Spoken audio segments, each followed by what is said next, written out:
Hello दोस्तों, जल जूलनी एकादशी की कथा इस प्रकार है।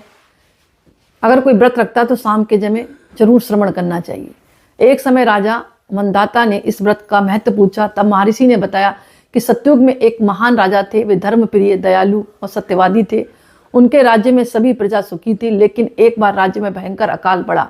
ना वर्षा हुई, ना ही खेती हुई। प्रजा कष्टों से त्रस्त हो उठी। राजा ने अनेक यज्ञ, दान, हवन आदि करवाए, परंतु वर्षा नहीं हुई। तब वे तपस्या हेतु वन में गए और ऋषियों से उपाय पूछा। ऋषियों ने कहा, राजन, भाद्रपद शुक्ल पक्ष की एकादशी का व्रत करो।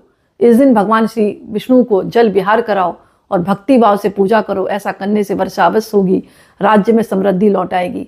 राजा जो थे ना मंदाता, विधिवत इस व्रत का पालन किया। उन्होंने भगवान विष्णु की प्रतिमा को एक झूले में विराजमान किया, जिसको डोला बोलते हैं। तभी तो उसको ढोल ग्यारस बोलते हैं, ढोल। जल में स्नान कराया और पूजन किया। मतलब एक जो होता ना, आपने देखा डलिया टाइप का, उसको कहते हैं डोला। उसमें रखकर उनको स्नान कराया, पूजन किया। भगवान विष्णु प्रसन्न हुए और शीघ्र वर्षा हुई।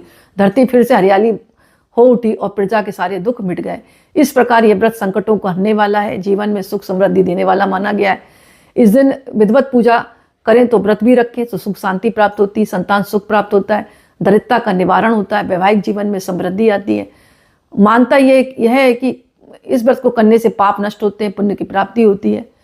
और जो भक्त श्रद्धापूर्वक जल जूलनी एकादशी मनाते हैं, उनके जीवन में कभी भी धन, अन्न, जल की कमी नहीं रहती।